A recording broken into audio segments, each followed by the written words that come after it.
between sannyas and karma yoga and bhakti yoga? I would say all of them. Now, you don't necessarily need to jump into all of them this moment, but here's why. Bhakti yoga, devotion, love.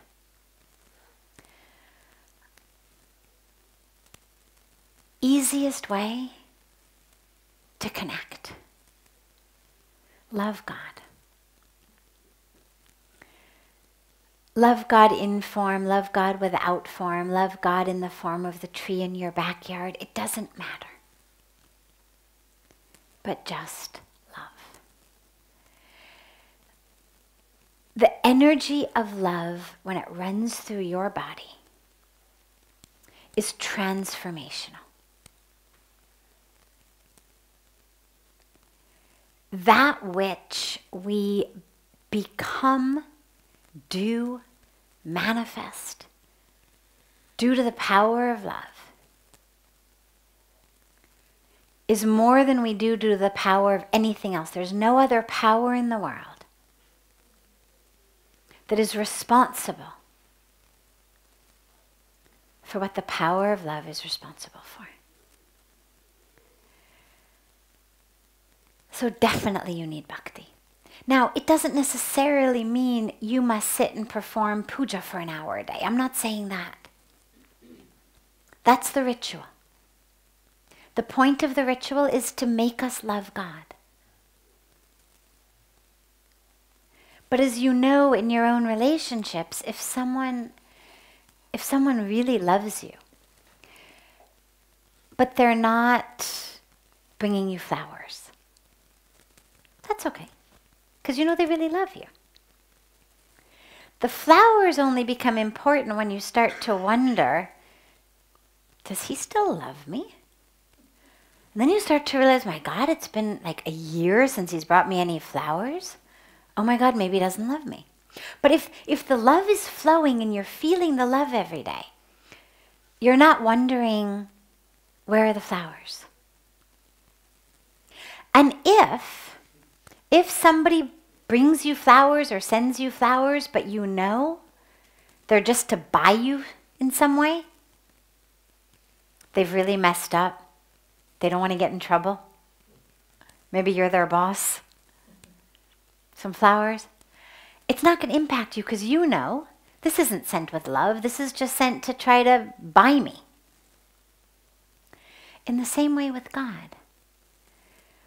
That which we offer in our puja, we offer it to bring us closer to God. If you're performing puja without love, it's better leave the flowers on the trees, leave the milk in the cows, give it to some poor person. God doesn't need that from us. The rituals are there to bring up within us an experience of love. In the same way you're cooking a meal for a loved one, well, as you're cooking it, the whole act of cooking it, love is growing in you as you're cooking. Oh, he likes a little bit of spice. Okay, so I'm going to put in just the right amount, maybe a little more. He really likes spice. Okay, just one more chili. Right? And the whole act of cooking brings you closer and closer to love. Or you're painting a picture for someone you love. Every stroke of that painting brings up more and more love for you. So have bhakti, but don't worry if it's not, I sit in puja. That's okay. But make sure you love God. And make sure that there's some expression of your love to God. Even if it's just, I love you, God. Really, that's enough. Puja Swamiji tells a beautiful story of a young boy in temple. And it's time for the silent prayer. And everybody becomes quiet, everybody closes their eyes, and the boy says to God, he says, God, I don't know any prayer. He says, the only thing I know by heart is my ABCs. Because I learned that in school. He says, I know those by heart. And he said, but I know one thing, which is all the prayers come out of these ABCs. And so I'll tell you what, I'm just going to sing you the ABCs and you make up whatever prayer you like. And whenever Pujya Swamiji tells that story, he always concludes it by saying, the point of the story is, God loves that boy much more for his ABCs than all of the people who are chanting perfect mantras or prayers, but while their minds are making shopping lists. So it's all about the love. So have bhakti. Karma yoga. You have to have it. Now, karma yoga, usually when we talk about it in this context, we mean service, we mean seva, we mean doing good deeds. Well, when you love someone, you can't really say you love them very much if you refuse to do anything for them. Right? I mean, if you had a loved one who kept telling you, I love you, I love you, I love you, I love you, and you're really sick one day and you say, could you bring me a glass of water? They say, nope. I just do the loving, I don't do this with the work. Only bhakti, no karma. You'd be like, Hari, well, what kind of love is this?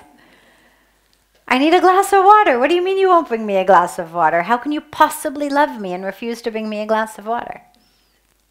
So karma yoga stems out of love for God. And again, it doesn't matter whether we're loving God in a specific form or whether we love the creation. We serve because the creation is, there's two ways to do it. Either the creation is God, and I love God so I serve, or the creation is me. Because my consciousness is expanded to such an extent through my practice of meditation, through my spiritual awareness, that I actually recognize myself, my capital S, full, high, complete self in the others. And so I serve the same way that I scratch my nose when it itches, or I limp when one of my legs is hurt, or I do anything else for myself. Well, when my sense of self expands, I serve. Lastly, sannyas. Well, sannyas is certainly not a requirement on any level. To be taken early in life. The scriptures and the teachings are full of householder sages and rishis, sages. If you read the stories in the scriptures, there's very few sannyasis. It's much more householder rishis, householder saints. But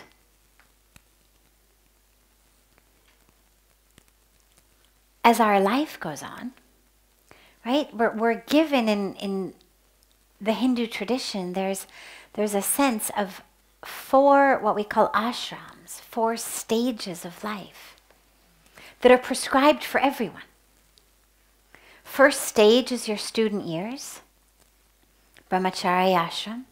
Your second stage is your marriage and childbearing and career and whatnot, grihastha stage. Then the kids are now grown, they're settled. Vanprastha stage, you start being able to pull away. You no longer need to be changing diapers and bringing home the bread, and Vanprastha stage, you start to move away. And then ultimately the stage of sannyas, which is that final stage in that way of going back to God, of literally unencumbering ourselves from the world so that we can be one with God. But of course, there's many of us who choose to skip around and take sannyas earlier. But there's no requirement for that.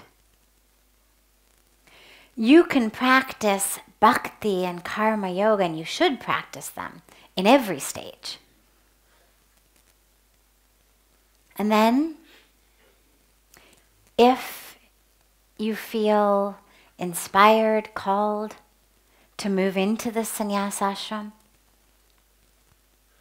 at a younger age, fantastic. If you don't, at least be sure that you get into it at the appropriate age of that final stage of life. You don't want to go out kicking and screaming of attachment to the world. So that's where the Vanprastha and sannyas stages come in, is look, you're going out. Rather than going out kicking and screaming and digging your fingernails futilely into the world, go out in a way that you're planning already your next destination. How can I use those years to already be planning? Because our next birth is based on where I was at the end of this one. So if I go out kicking and screaming, I'm going to have a very different experience in my next birth than if I go out immersed in God.